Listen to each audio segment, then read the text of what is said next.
little bit of background. I'm coming from a history and archaeology background. I also went to grad school on the East Coast, University of Delaware. I did museum studies and archives. So we're going to talk today about public history. That's what you guys are doing, is public history. And so museums, worked in those, archives, worked in those, and I did a lot of archaeology, what's called cultural resource management. So I'm coming to all three of those. I currently teach a public history program at Northern. It's the only one in the state. It's a minor and a certificate, around the 3 core classes. And I'll keep teaching those in retirement too, as long as it doesn't interfere with trout season. So that's the honest answer here. Okay. First thing to know about historical societies is that historical societies are part of what's called public history. Okay? Public history. The history that people do outside of the classroom. The history that people do because they want to. In the classroom, you're stuck in there for 45 minutes, stuck in there for 50 minutes, but that doesn't happen in the museum. You choose to go there, or you choose not to go there, or you choose to go get a burger. Okay, so historical societies are part of public history. Museums are the most visible. There's also archives and genealogy. Archives and genealogy in particular are particularly fast-growing fields. There's some rumors around that genealogy is the fastest-growing hobby in North America. That really might be true. And there's a couple things I'll remind you about. One is Northern and all the state universities bought into the super big whoop-de-doo version of AncestryPlus.com. It's even better than the one you can buy commercially.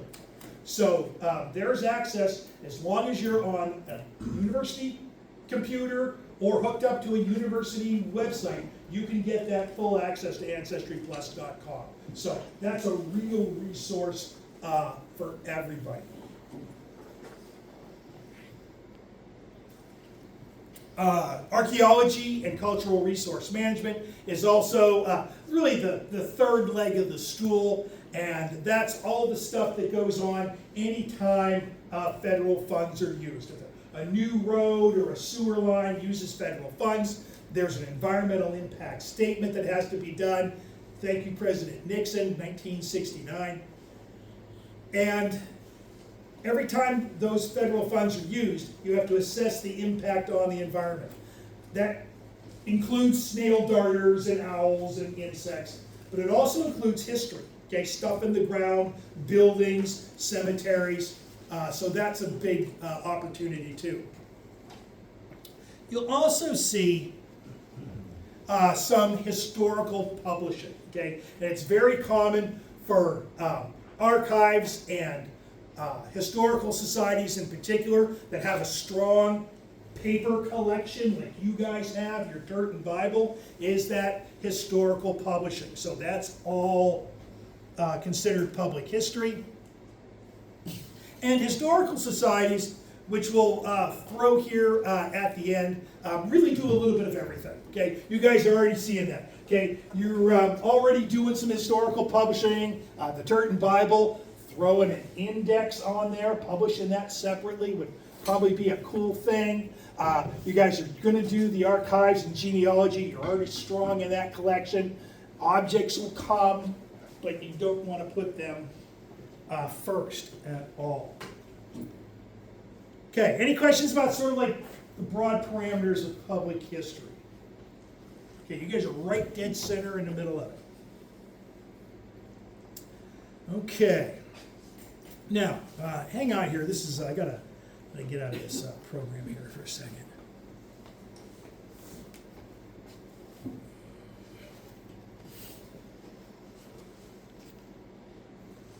Hang on.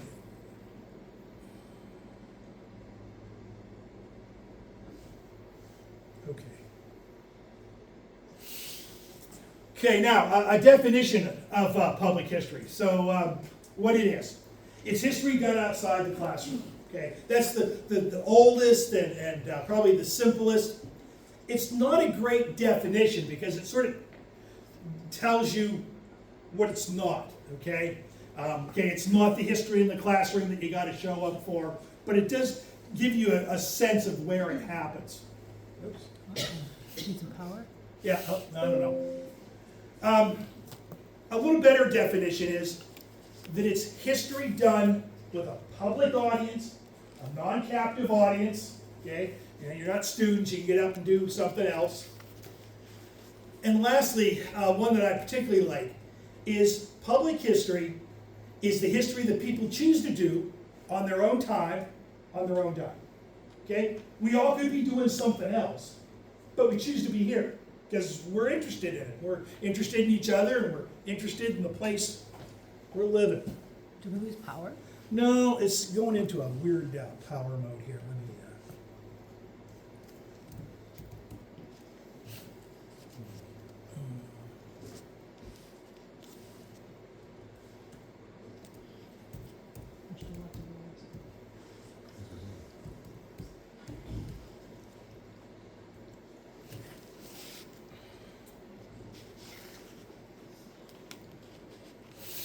Okay, now, the History Channel.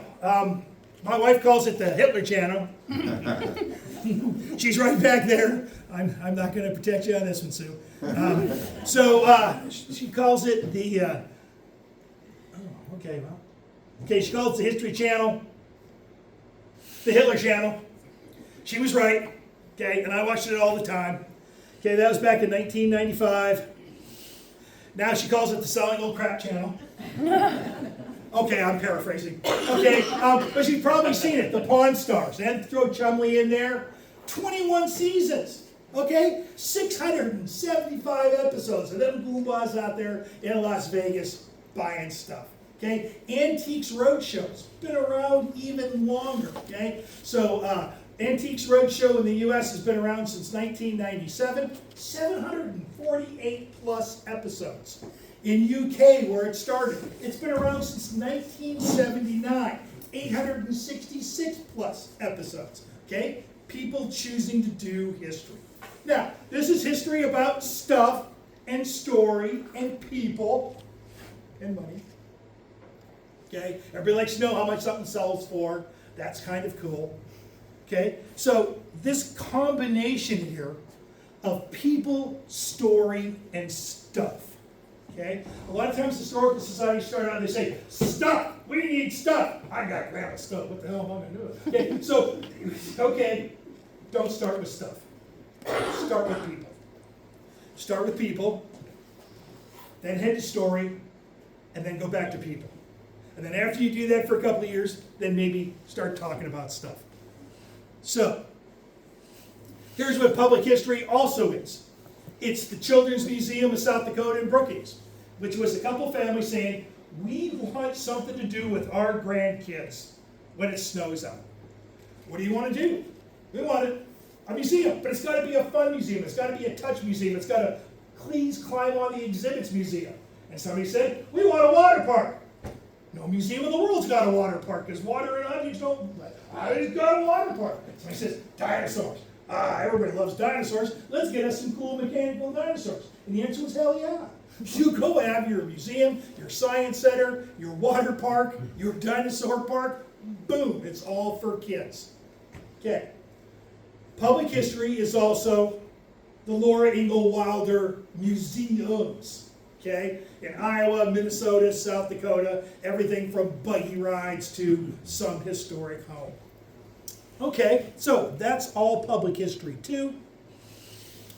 It's the Mammoth site in Hot Springs, okay, where you find out that out of the 18 dead mammoths there, 17 of them are young juvenile males who were too stupid to listen to mom.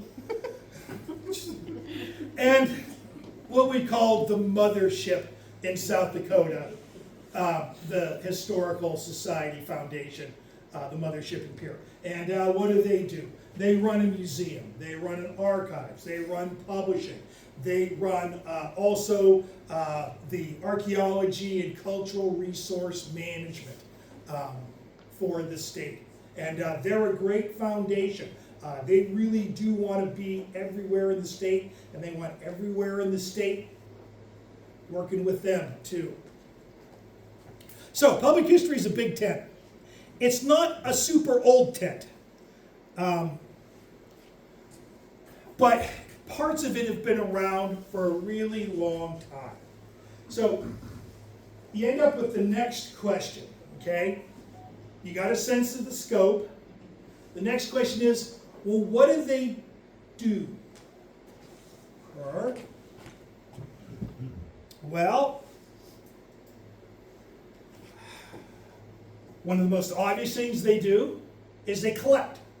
They collect stuff.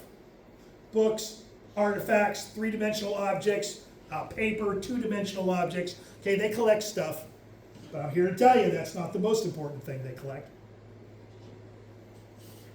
They conserve stuff. Okay? They keep that stuff for a long time. Okay? So they're guardians, custodians of the past. The last thing they do is interpret that stuff. Tell those stories and exhibits or publications to that public audience. Now, oops, we're let's put it aside here. Okay. Blah, blah, blah stuff. Love old stuff. Woohoo! Show me the old stuff. Okay? Yeah. Well, not everybody collects old stuff. Okay? Here's a group of folks in the foreground here. Those are hunters and gatherers, okay, of the San, used to be called the Bushmen folks down in the southern Kalahari. They hunt and gather, okay, no agriculture, no domestic plants or animals. They don't collect anything. In fact, the first missionaries that showed up said, hey, we got this crate of knives and axes. Everybody want one? And they went, oh. They walked over and said, looked at each other. Everybody kind of took a step back. The one guy that didn't, they pointed to him, and he took one of the knives. They're like, don't you all want one? He's like, no, because whoever's carrying it, when you need a knife, they got to do the work. I don't want to do the work. I don't want to carry it. Okay? No, we don't need this. This blew these European minds because we're so built around stuff, acquiring it, paying for it, bringing it up to Groton to sell it to our friends. We drove through that this morning. It was entertaining. Now,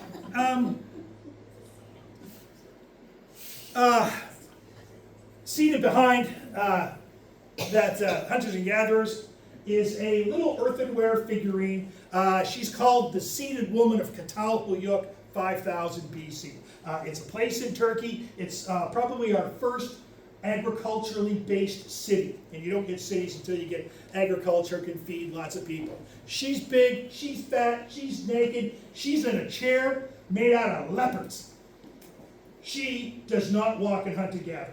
Okay? She doesn't walk anywhere, but she collects stuff. Okay? She now has stuff. Okay? All the houses at Catalhuyuk don't have any doors. They don't have any windows. You get into them by climbing a ladder up to the roof and going down into a hatch, because you're actually living on your grain storage and your stuff. Because your neighbors aren't agricultural yet, they're hunting and gathering, and they want to steal your stuff. So every night, you climb up to the top, lift the ladder up, and wait till morning, okay? That's when people start collecting stuff. So when people say, oh, people have always been oriented to stuff, no, that's a Western, that's a capitalist kind of things. For 99% of human history, we've tried to avoid stuff because we had to carry it someplace. Okay, so I'm going to challenge your sense of stuff. So, a museum without stuff is people. And that's where museum starts, archive starts, public history starts. Every historical society should start with people. Public history is all about audience, the public, okay? Not students that you gotta make show up, it's about people, okay? So, the golden rule of public history.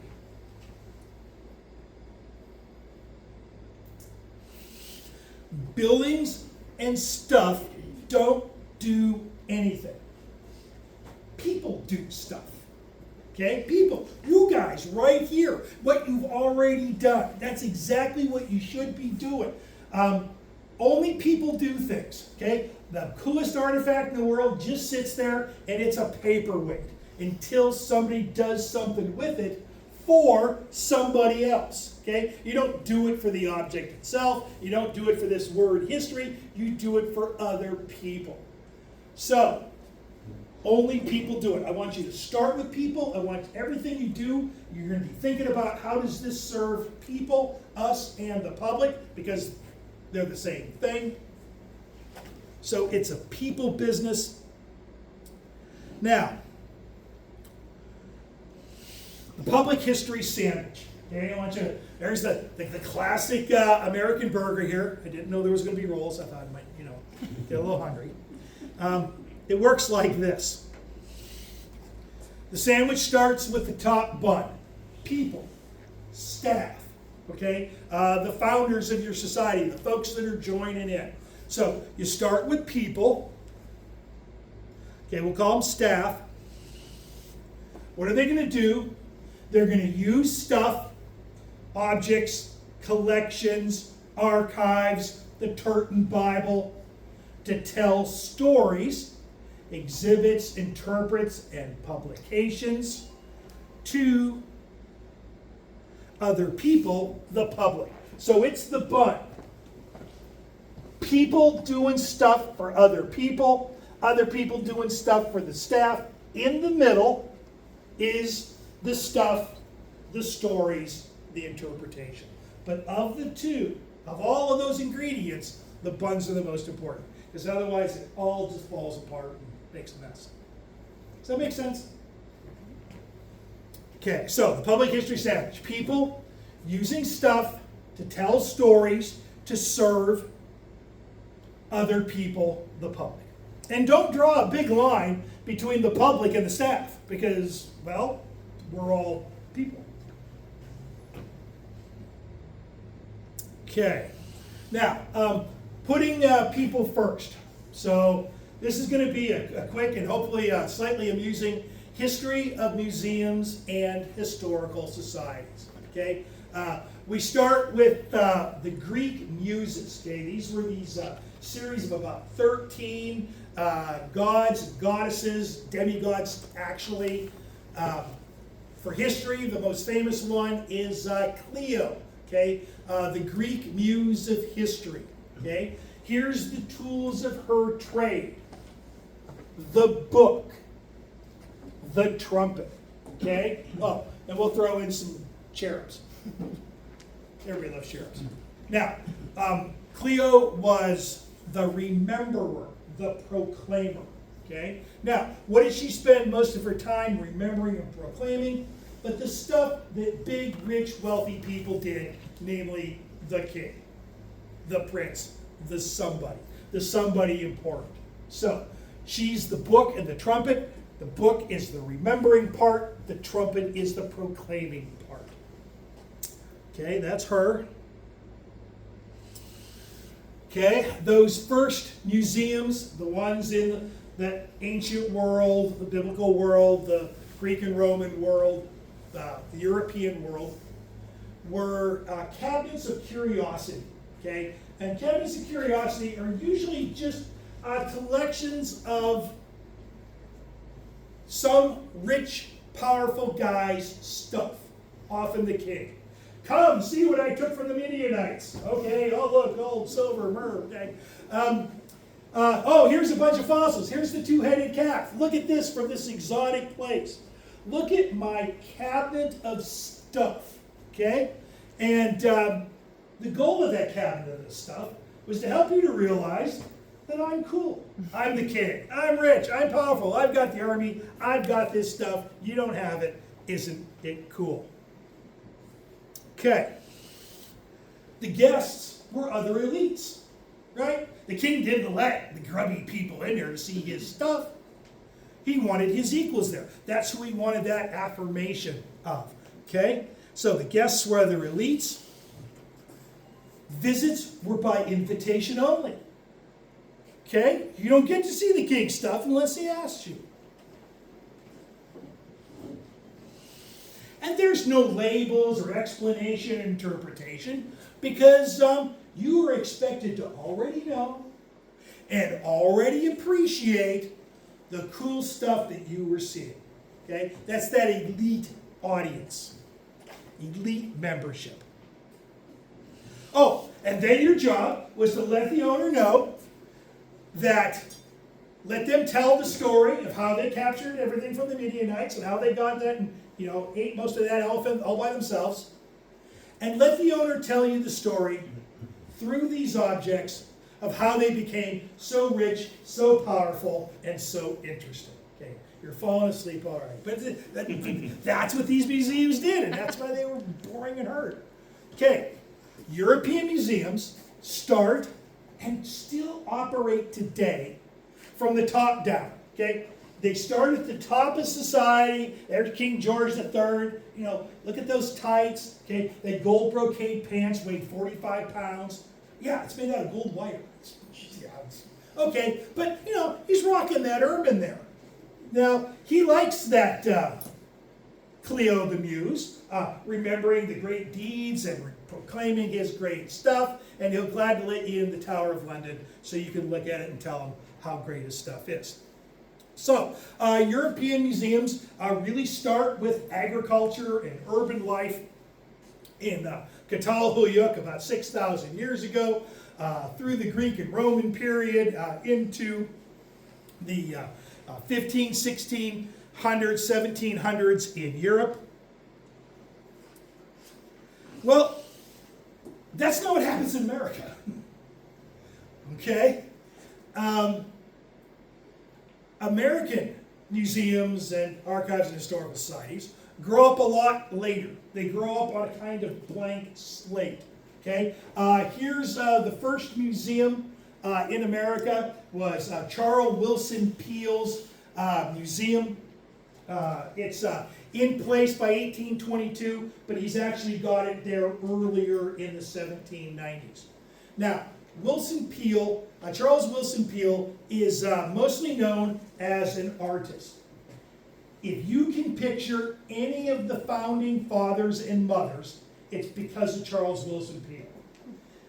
Every president on any early president on a dollar bill or the $5 bill is Charles Willson Peale. Okay, so here's his artwork on the side. Okay, he wants to record the revolution. He wants to record this growing democratic experience, this new republic. Okay, he wants to collect this stuff. So he wants to document this story of the founding of America. He wants to document the stuff that makes America different, unique, and better than stinky old Europe and England. Okay? So he wants to define this new American experience. I'm going to point out a couple things. Okay? This picture is called an artist in his museum. You see the paintings. He's got the quintessential American bird, the turkey.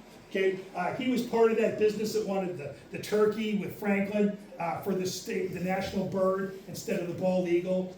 He shared the opinion with Franklin that the bald eagle is just sort of a thief and mostly takes ospreys' foods, but the turkey is really a cooler and more noble animal that's much better on a plate.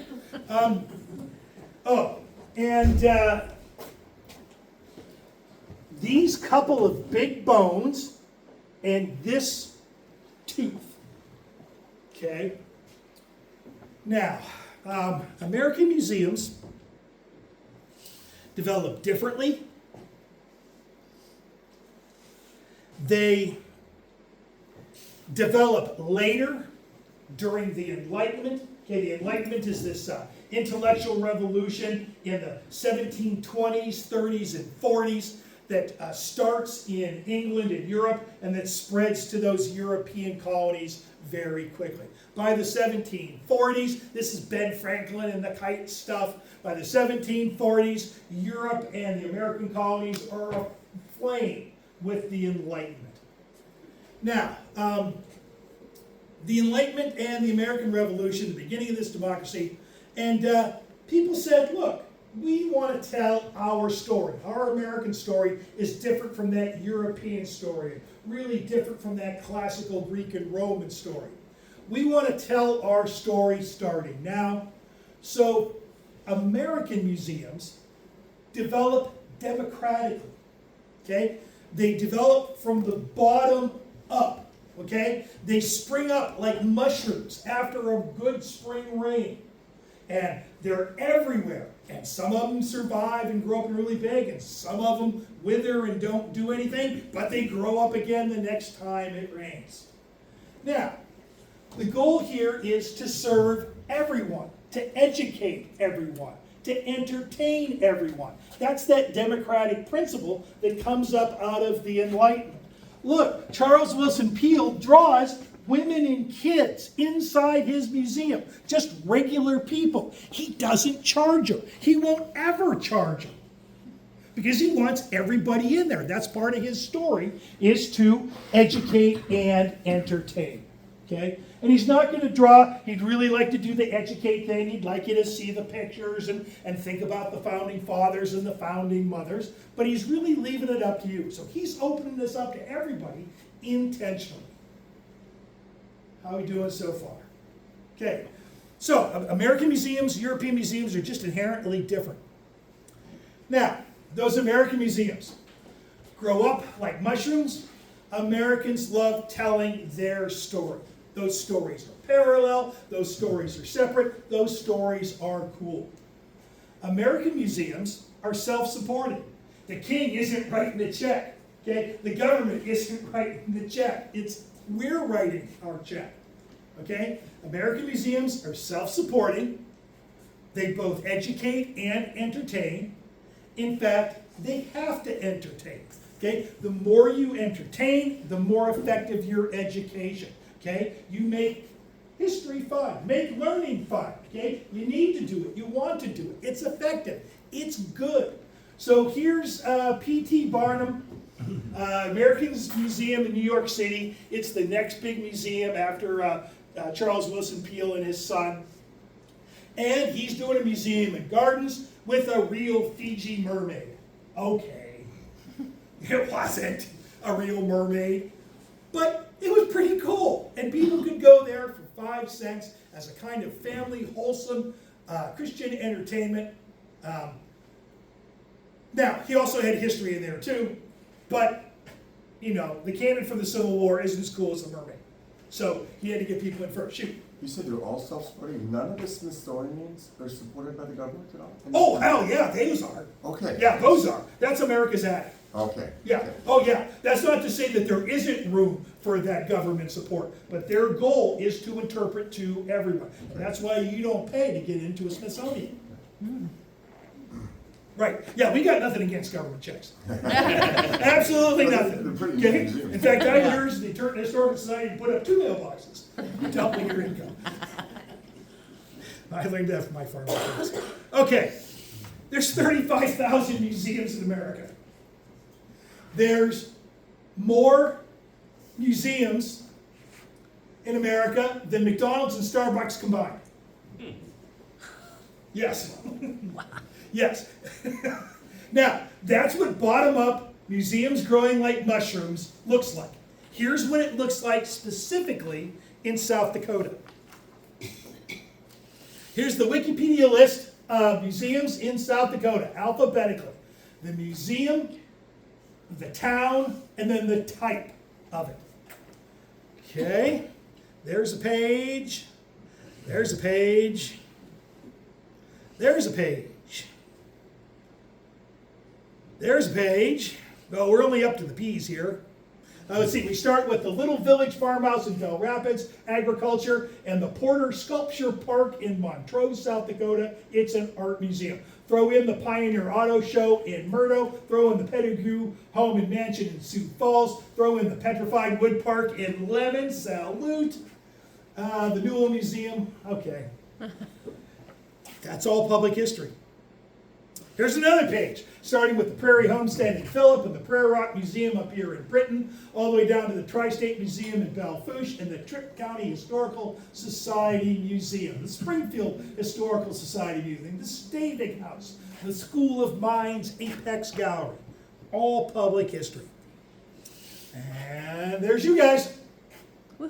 Now you weren't on the list. I'm telling you, this is probably your next, another next thing is get that on there. Okay, so there's a sampling of those 156 museums in South Dakota.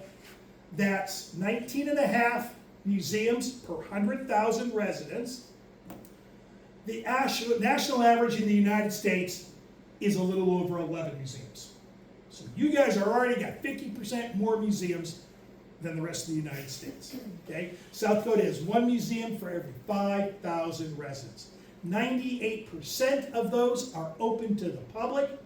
Half are local history museums, which I'd assume is where you're heading for. So a little over 50% are local history museums. That other 50%, 10% are art museums, 9% are historic houses. You guys do not want any real estate. You don't want any buildings. No historic buildings. They say historic buildings, you say thank you very much, but no thank you. Natural History Museum, 7%. Native American museums are the next biggest at 7%. Okay, any questions so far? So you guys are doing what Americans do.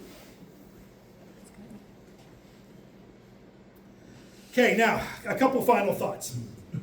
So I'm going to offer you 3 burgers.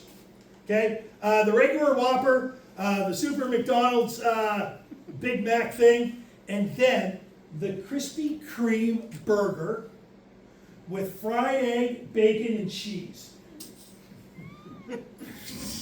Okay, my heart's just starting to get a little tight just talking about this thing. I was like, wow, 2 whole glazed donuts, a half-pound burger, a pair of eggs, cheese, a couple strips of bacon.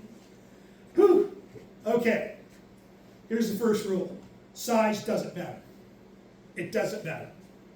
The smallest historical society, the largest museum and historical society do exactly the same thing.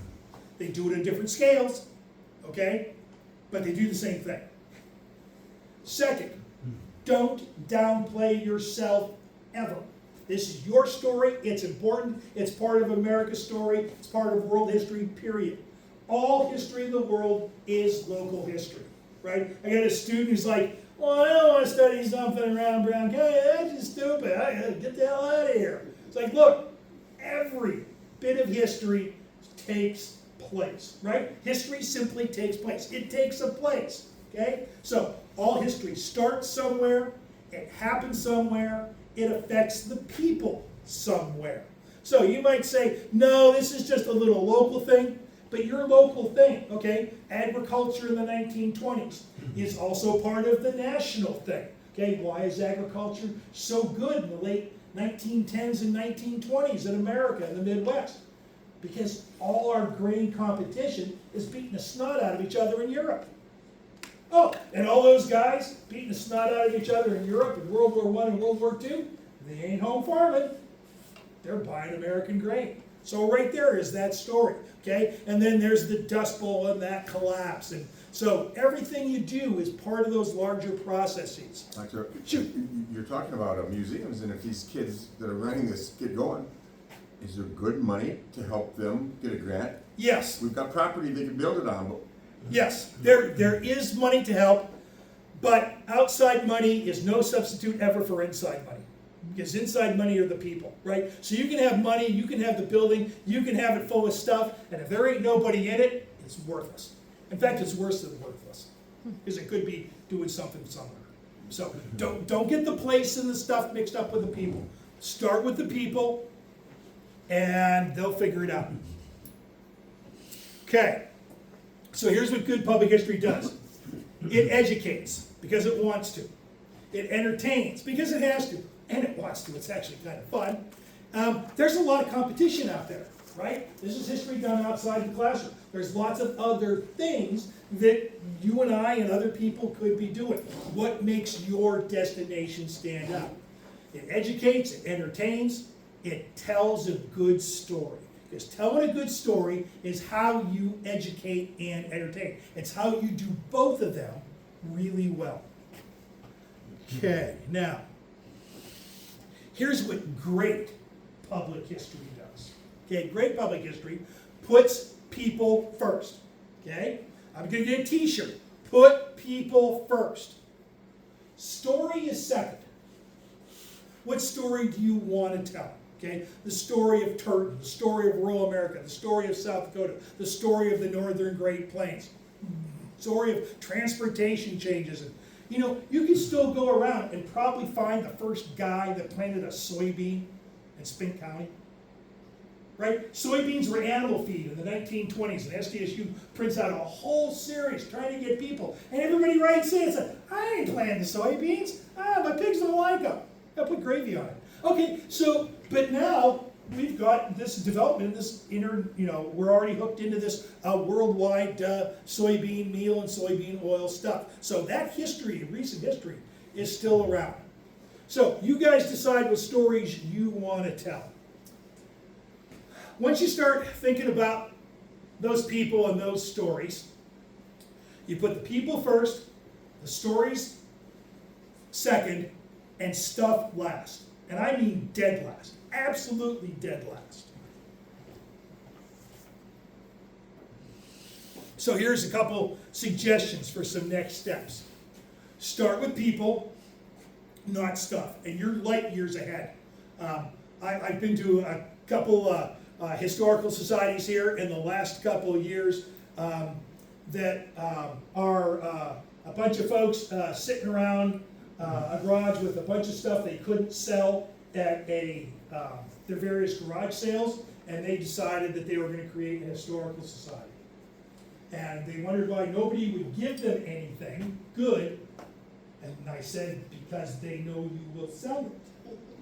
That's bad. And they're like, huh.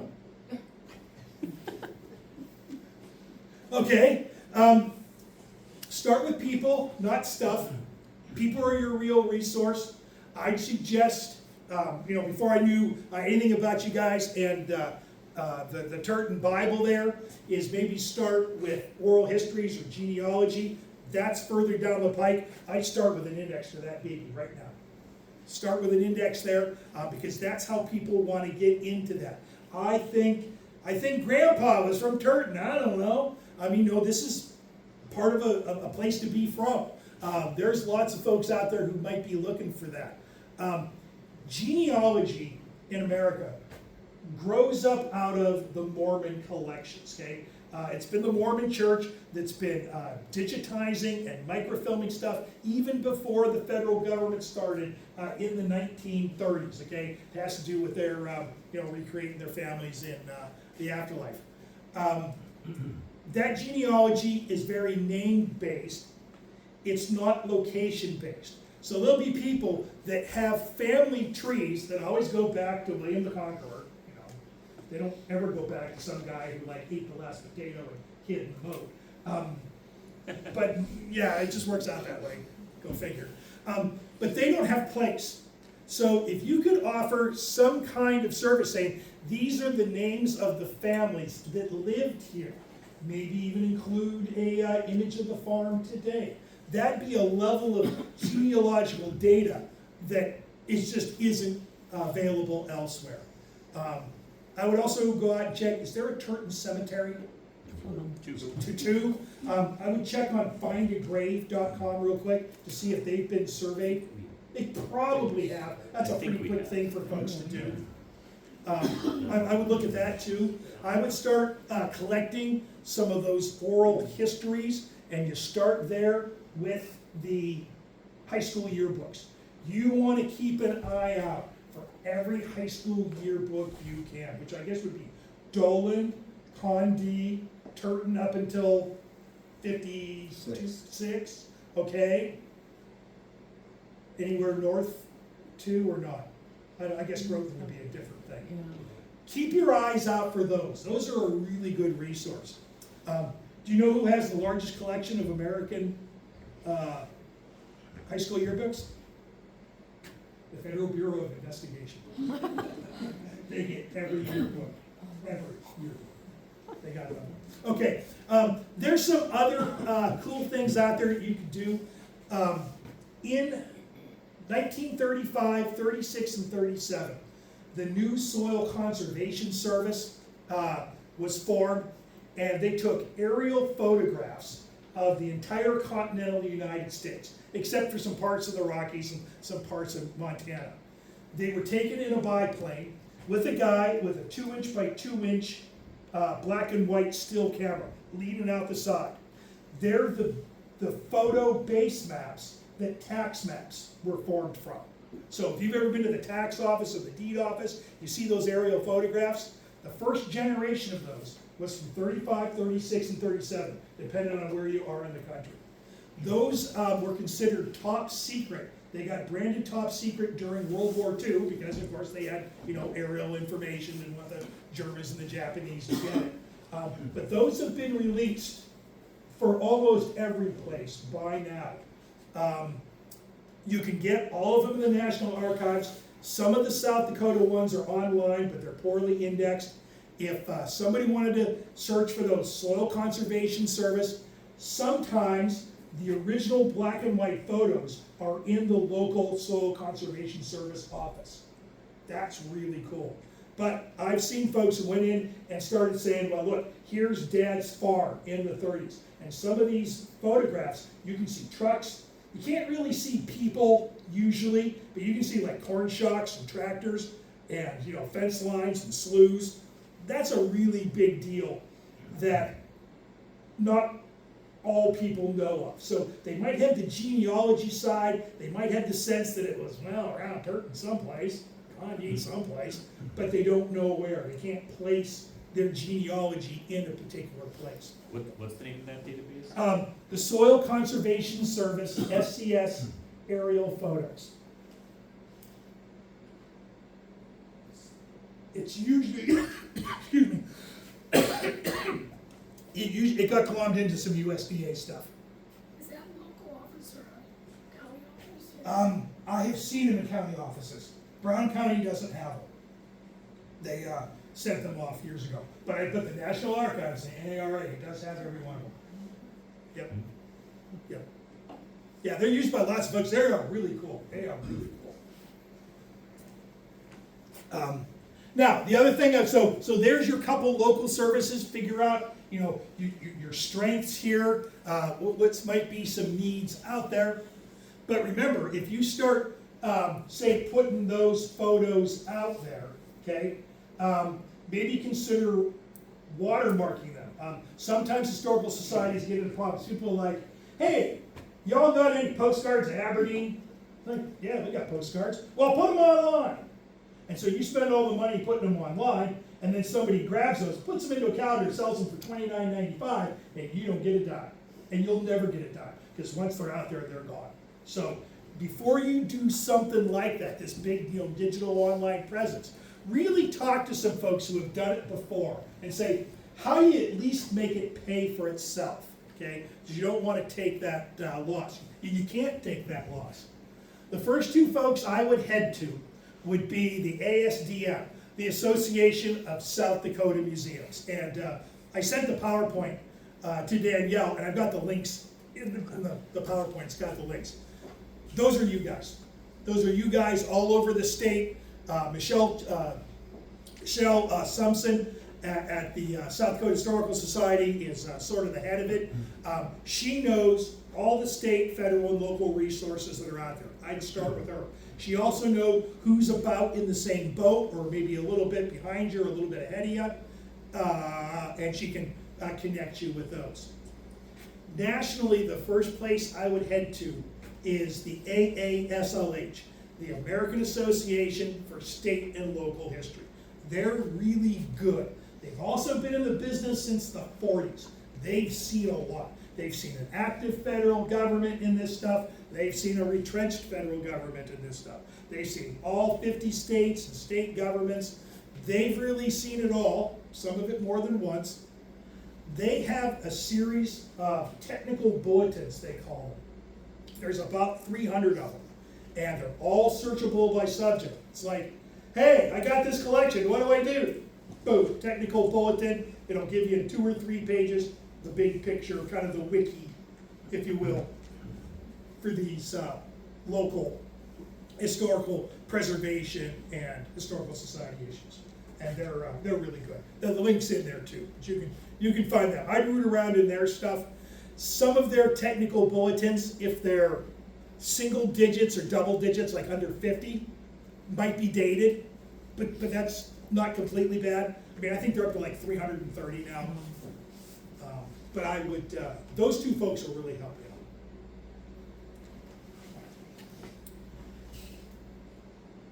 you out. Okay. Third bit of sage advice is do not collect anything. Anything you shall not collect, no. I'll say that like Yoda. Okay, do not collect anything. I mean objects here. Archive stuff is always good. That's not controversial or usually a problem.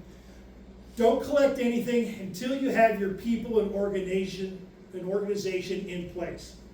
That includes incorporating as a 501c3 tax exempt. Now, you guys are already into the nonprofit thing, but if you go into the object thing, you'll probably want the tax exempt thing. What that means is that your donors can give you items and then take it off their taxes. Actually, I told you wrong on that. We are a 501c3. Salute, you are a 501c3. I I was was gonna getting say. confused. Started 2 different organizations in the past few years. Okay, so you guys just did the standard one, you're all good to go. Yeah. Okay. Second, you guys want to create a board of directors guided by a written mission statement, a written collection statement. Even if it's written on a 3x5 card, a mission statement will say something like, the Turton Historical Society's goal is to tell the story of X people at X place from X date to Y date. Make that simple statement. Then you make a collection statement, okay? In order to fulfill that mission, the Turton Historical Society will collect and then list the things you want in order of importance. What's important here is not only to help you get the stuff you want and get the word out, but prevent the things you don't want, okay? We were talking before about some things you don't want to do. One is, never accept any long-term loans. No. Consider getting that a tattoo on someone who's asleep. No long-term loans ever. Unless you have a specific exhibit and you need one thing for 3 months. But those general long-term loans are poison. Here's why. There's a difference between possession and ownership. In a long-term loan, okay, somebody's really cool object that they loan to you forever and ever, amen, this is while I'm alive, you have possession of it and legal responsibility for it and its maintenance, but you don't own it. You don't own it. That's a problem. So here's what happens with Antiques Roadshow, and this is why there's folks in particularly the museum field who really don't like Antiques Roadshow very much, because a common thing is Grandma had this really cool thing, lent it to this historical society / museum back in the 20s or 30s. It's a really cool thing. It's the centerpiece of their exhibits. Okay, Grandma passes on, and then Cousin Jan, who needs new tires for his GTO and got to support his day drinking habit, sees one of them on TV and it's on the moon, $6,000. Then he shows up and says, "Where is it? I want it." You can't say no, because you don't have a deed to get. You don't have ownership of it. But you've paid to feed and clothe that thing for 60 years. That's ugly. You do not want any of that. So, no long-term loans. No, no, no. Or, do you want to accept any object, and I would even include archival collections here, even a yearbook or even an old telephone book, without a signed deed of gift statement. And all the deed of gift statement said is, I blank do give to the Turton Historical Society this said blank, and there's legal terms for it, which means you own it. And they don't. Now, oral histories. This includes oral histories because there's actually 2 copyrights that can happen with oral history. There's the oral history from Grandpa who you interviewed. Grandpa has a copyright interest in it, his material, but the person who records it. If there's 2 people recording it, one visually and one with audio, they have a copyright interest too. You've got to get a copyright statement from all 3 people. You explain this to people, say, look, for us to have this, we need to be able to use it. And to use it means we have to own it. And we'll give you the transcript, we'll give you all the stuff with it, but we gotta do it at that level. And folks understand that, because they understand that it just gets to be uglier and uglier the further down you go. And these kinds of no long-term loans or no deed of gift statements, they never get better. And if they get ugly, they go to 10 real quick. So you guys can avoid that. You're really, you don't have collections, that's good. You're not stuff looking for people. You're people looking for story and that stuff. Okay. That's all I've got. Is there anything else I can do for you? Give you a sense or answer questions? Run over a caramel roll? Please.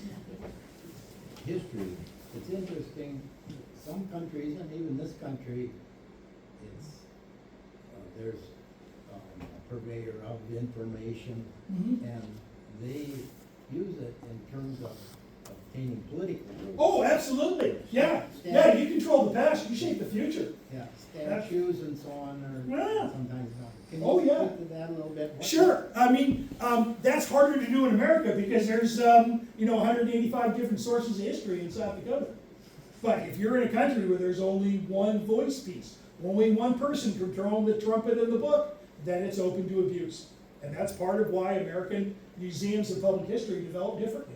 It's part of that democratic model. Yep, that's exactly it. Yep, and that's the first thing that Charles Wilson Peel would have said. I want everybody to come in there and see these founding fathers and mothers and the decisions they make, the decisions that you make as an American voter. Yep, that's why they're open. Yeah, that's a powerful statement. One of the other things that folks tend to talk about is that use of federal funds and state and local funds.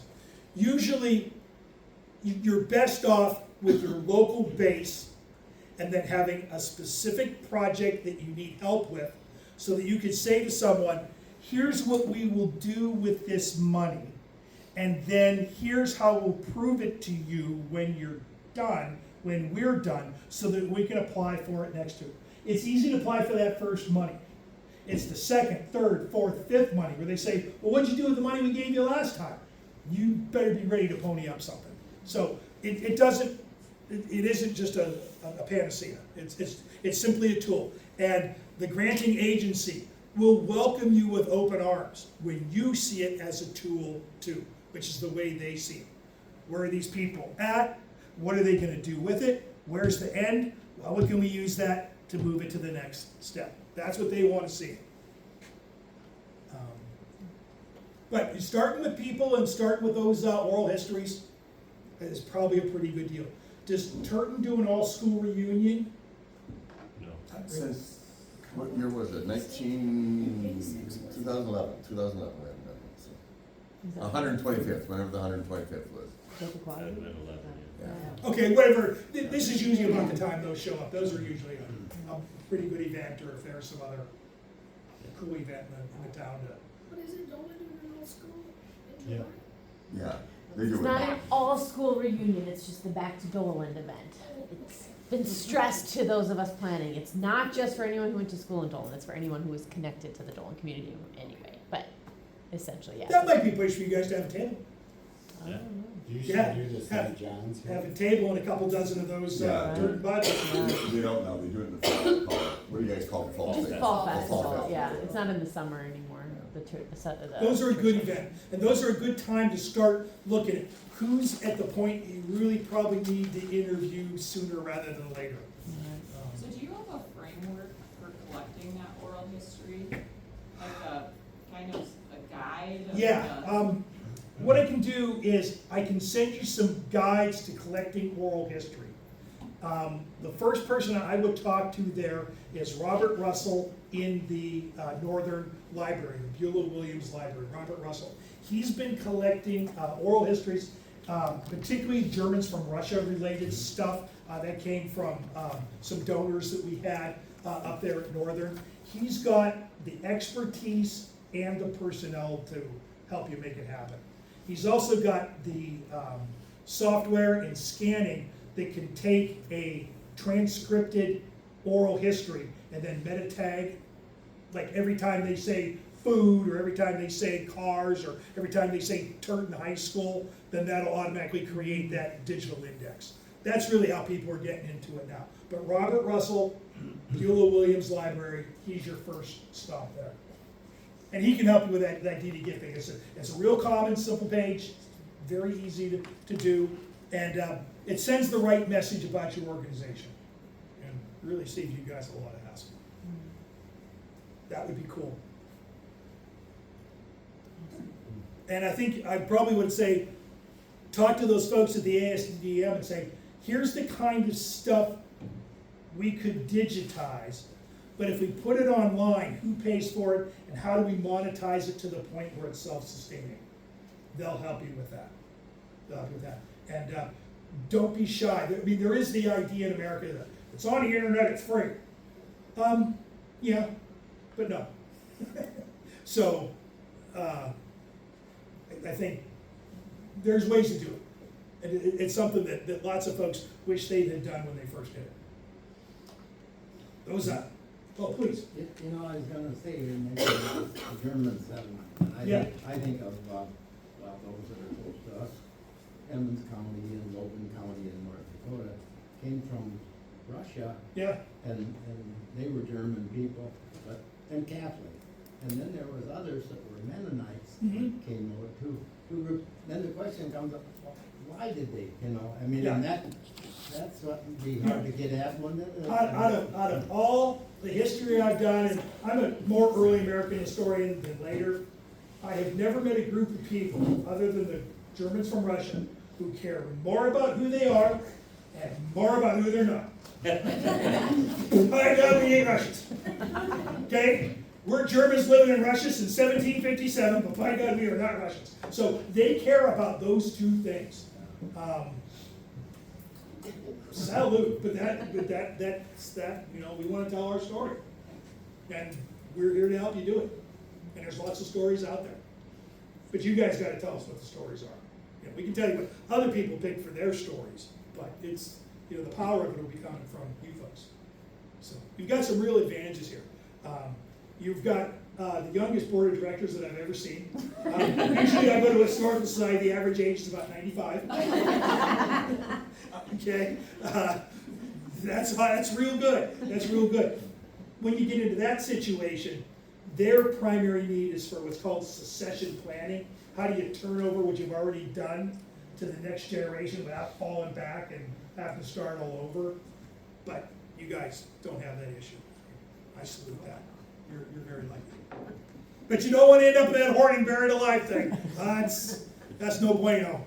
But that said, with our, relatively younger board of directors compared to other organizations, we don't have